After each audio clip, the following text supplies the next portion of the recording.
Hello students, this is Shashaman. Today we are going to discuss first chapter of physics, electric charges and fields. The first topic of electric charges and physics is charge. What is charge? First of all, we are going to know what is charge. Charge किसको कहते हैं, charge क्या होता है, what is charge. आप लोगों ने experience किया होगा या सुना होगा, पढ़ा होगा कि सपोज करिए अगर एक इलेक्ट्रॉन है, इसके पास अगर एक दूसरा एक इलेक्ट्रॉन लाया जाए तो ये दोनों एक दूसरे को रिपेल करते हैं, फोर्स अप्लाई करते हैं, एक दूसरे को पुश करते हैं, रिपेल करते हैं. ठीक वैसे ही अगर एक प्रोटॉन के पास एक प्रोटॉन लाया जाए, ये दोनों भी एक दूसरे पर फोर्स लगाते हैं, ये भी एक दूसरे को रिपेल करते हैं. ऐसे ही अगर एक प्रोटॉन के पास एक इलेक्ट्रॉन को लाया जाए तो ये दोनों एक दूसरे को अट्रैक्ट करते हैं. बट अगर आप एक इलेक्ट्रॉन के पास एक न्यूट्रॉन को लाएं तो इन दोनों के बीच में किसी तरह का कोई फोर्स एग्जिस्ट नहीं करता.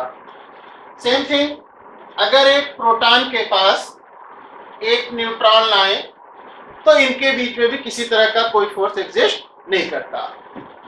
यह एक कॉमन थिंग है, यहां फोर्स अप्लाई हो रहा है, यहां फोर्स अप्लाई हो रहा है, यहां भी हो रहा है, बट इन दोनों केसेस में फोर्स अप्लाई नहीं हो रहा है. क्यों नहीं हो रहा है? बिकॉज इस केस में दोनों पार्टिकल्स पर एक प्रॉपर्टी है जिसको कहते हैं चार्ज. यहां पर भी चार्ज है, यहां पर भी चार्ज है, बट यहां पर दोनों पार्टिकल में से किसी एक पर, दैट इज न्यूट्रॉन, इस पर चार्ज नहीं है.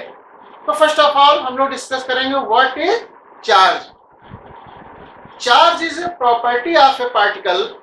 Charge is a property of a particle due to which it exerts electric force on other particles.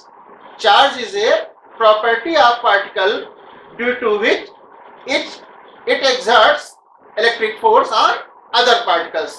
Means charge particles की एक ऐसी खास प्रॉपर्टी है जिसकी वजह से पार्टिकल्स अदर पार्टिकल्स पर फोर्स अप्लाई करते हैं. यहां पर दोनों पार्टिकल्स पर चार्ज है, फोर्स अप्लाई हुआ, यहां पर भी दोनों पार्टिकल्स पर चार्ज है, फोर्स अप्लाई हुआ. बट आप देखिए यहां इन दोनों में से एक पार्टिकल न्यूट्रॉन पर चार्ज नहीं है, इसलिए यहां पर फोर्स अप्लाई नहीं हुआ. यहां पर भी इन दोनों पार्टिकल्स में से इस पर न्यूट्रॉन पर चार्ज नहीं है, जिसकी वजह से फोर्स अप्लाई नहीं हुआ.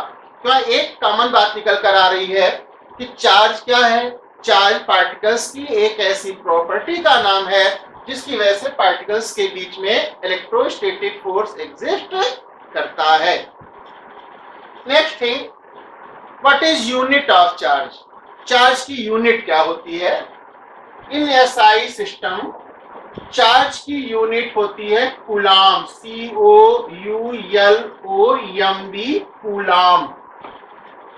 आपको पता होगा जो यूनिट साइंटिस्ट के नेम पर होती हैं उनको रिप्रेजेंट करने के लिए साइंटिस्ट के नेम का फर्स्ट लेटर कैपिटल लेटर में यूज करते हैं और वो यूनिट की तरह यूज होता है. तो कूलाम के लिए हम लोग सिंबल यूज करेंगे कैपिटल लेटर में C. In CGS system charge की यूनिट होती है stat coulomb. In CGS system unit of charge is stat coulomb. What is stat coulomb? Relation between coulomb and stat coulomb is 1 coulomb equal to 3 into 10 power 9 stat coulomb. Now third topic is elementary charge. Third topic is elementary charge. What is elementary charge? The smallest charge possible on any particle in our nature, the smallest charge possible on any particle is called elementary charge. The smallest charge possible on any particle is called elementary charge. मतलब हमारे nature में किसी particle पर जो सबसे छोटा charge possible है, हमारे नेचर में किसी पार्टिकल पर जो सबसे छोटा है उसको एलिमेंट्री चार्ज कहते हैं। एलिमेंट्री चार्ज को स्मॉल ई से डिनोट किया जाता है, ई फॉर एलिमेंट्री डिनोट किया जाता है, और एलिमेंट्री चार्ज की वैल्यू होती है 1.6 इंटू 10⁻⁻19 कूलम। अब प्रैक्टिकली ये पाया गया कि इलेक्ट्रॉन और प्रोटॉन पर चार्ज की वैल्यू एलिमेंट्री चार्ज के बराबर ही होती है, इक्वल होती है। So charge of electron equal to -1.6 into 10⁻⁻19 coulomb, and charge of proton is equal to +1.6 into 10⁻⁻19 coulomb.